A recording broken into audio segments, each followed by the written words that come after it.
Jones. Glad to spend some time with you this morning.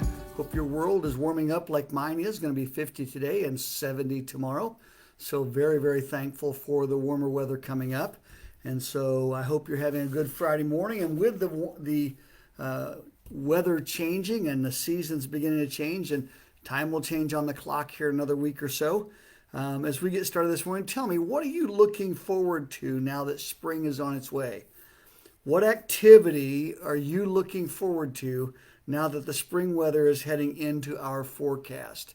So just comment down below. Let me know, what activity are you looking forward to as the holiday, as the new season is coming. Holidays are past, Easter's coming, I know. So, but yeah, what activity are you thinking about as spring is coming on? So let's jump right in this morning to Friday morning devotion. Last week we looked at a very, very common story. The story known as the prodigal son. And like I said last week, I don't think that's the greatest title for it. As a matter of fact, I would say it's a story of two sons and a dad. It's a fantastic story and has been shared so many times that it sometimes feels like maybe I should not attempt some of these passages.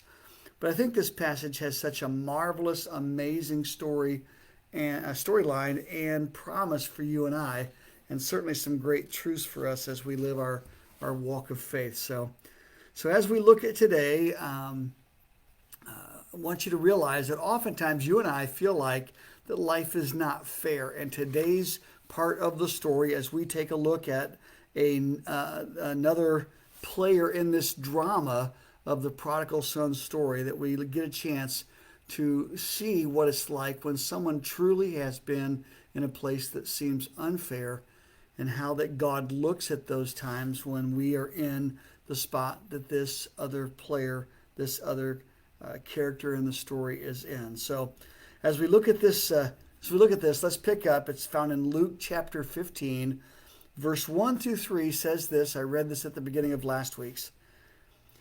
Tax collectors and other notorious sinners often came to listen to Jesus teach. This made the Pharisees and teachers of religious law complain that he was associating with such sinful people, even eating with them. And last week we saw, as we jumped into the story, that the younger brother, or the younger son, basically asked for his inheritance and went out and wasted it all, came back home and found grace from the father, which he did not expect to have. So let's pick up today now at verse 26, and it says this. Meanwhile, the older son was working in the fields. When he returned home, he heard music and dancing in the house.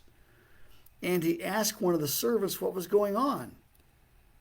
Your brother is back, the servant told him, and your father has killed the fatted calf.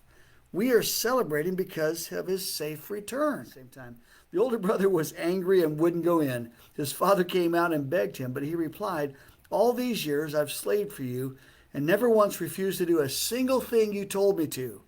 You think that's true, by the way? Very interesting. Then he goes on to say, and all that time you never even gave me one young goat for a feast with my friends. Yet when this son of yours comes back after squandering your money on prostitutes, you celebrate by killing the fatted calf?